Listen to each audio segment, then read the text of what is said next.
Assalamualaikum warahmatullahi wabarakatuh. Perkenalkan, nama saya Imam Saputra dari kelas manajemen 22C. Pada kesempatan kali ini saya akan menjelaskan mengenai kepalitan penundaan kewajiban pembayaran hutang. Pengertian penundaan kewajiban pembayaran hutang atau PKPU adalah sebuah proses hukum yang mengizinkan debitur yang mengalami kesulitan keuangan untuk menunda pembayaran hutang kepada kreditur. PKPU bertujuan untuk mencapai perdamaian antara debitur dan kreditur agar dapat mencapai kesepakatan tentang bagaimana utang-utang tersebut akan dibayarkan. Ini adalah langkah-langkah hukum yang dapat membantu debitur menghindari pailit dan likuidasi aset. Tujuan PKPU adalah untuk mencapai perdamaian antara debitur dan kreditur. Pasal 222 ayat 2 Undang-Undang KPU menyatakan bahwa PKPU bertujuan untuk membuat kesepakatan bersama yang termasuk dalam rencana perdamaian. Rencana perdamaian ini mencakup tawaran skema pembayaran utang piutang, baik sebagai atau seluruhnya, sehingga debitur dapat menghindari pailit dan likuiditas harta kekayaan mereka.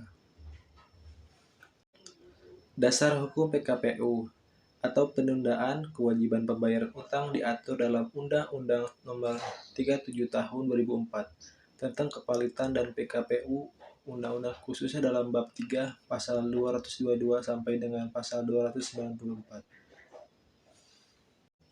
Kemudian cara pengajuan PKPU. Tata cara pengajuan PKPU diatur dalam pasal 51 ayat 1 sampai 3 Undang-Undang tahun 2023 sebagai berikut. Mengajukan permohonan kepada OJK. OJK memiliki waktu 30 hari untuk memberikan pernyataan yang menyetujui atau menolak permohonan. Jika permohonan ditolak, alasannya harus disertakan secara tertulis. Kemudian, perbedaan PKPU sementara dengan tetap adalah perbedaan antara PKPU sementara dan PKPU tetap. PKPU sementara adalah tahap awal dalam proses PKPU. Pengadilan harus segera mengabulkan permohonan PKPU paling lambat dalam 3 hari sejak didaftarkannya permohonan. Jika syarat-syarat administrasi telah dipenuhi, jika permohonan diajukan oleh kreditur, pengadilan harus mengabulkan dalam 20 hari sejak permohonan diajukan. PKPU tetap setelah ditetapkan sebagai PKPU sementara, pengadilan melalui pengurus akan memanggil debitur dan kreditur untuk menghadiri sidang. Sidang ini akan memutuskan apakah PKPU akan menjadi tetap atau tetap dapat disetujui jika mendapatkan persetujuan lebih dari setengah jumlah kreditur. Konkuren dalam kreditur yang piutangnya dijamin PKPU tetap memiliki batas waktu maksimum 270 hari setelah putusan PKPU sementara. Undang-undang tentang kepalitan dan penundaan kewajiban pembayaran utang sebagai salah satu sarana hukum untuk penyelesaian utang piutang.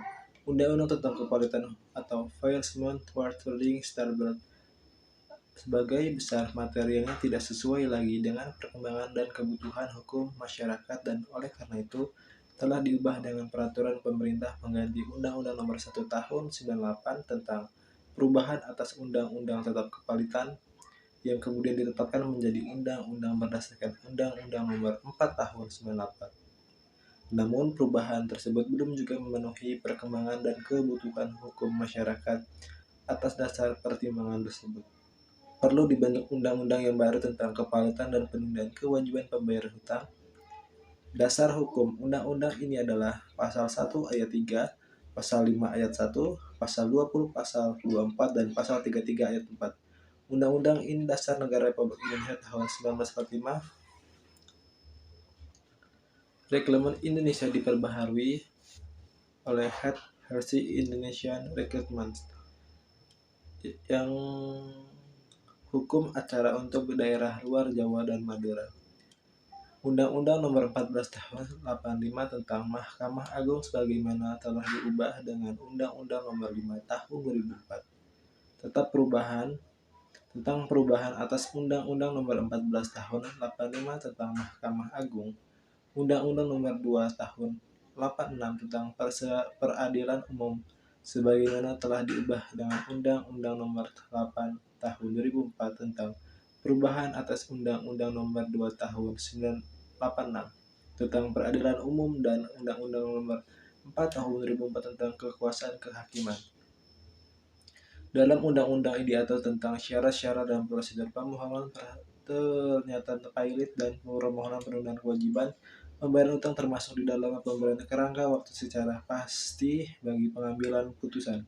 Pernyataan pilot dan atau penundaan kewajiban pembayaran hutang. Undang-undang ini memberikan pengertian untuk diberikan batasan secara tegas, demikian juga pengertian jatuh waktu. Catatannya, undang-undang ini mulai berlaku pada tanggal diundangkan pada tanggal 18 Oktober 2004. Pengadilan Niaga pada Pengadilan Negeri Jakarta Pusat yang dibentuk berdasarkan ketentuan pasal 281 ayat 1 Peraturan Pemerintah Pengganti Undang-Undang Nomor 1 Tahun 98 tentang perubahan atas Undang-Undang tentang Kepalitan, Undang-Undang Nomor 4 Tahun 98 dinyatakan tentang berwenang memeriksa dan memutus perkara yang menjadi lingkup tugas Pengadilan Niaga. Undang-undang ini teratur 7 bab dan 3808 pasal penjelasan 54 HM.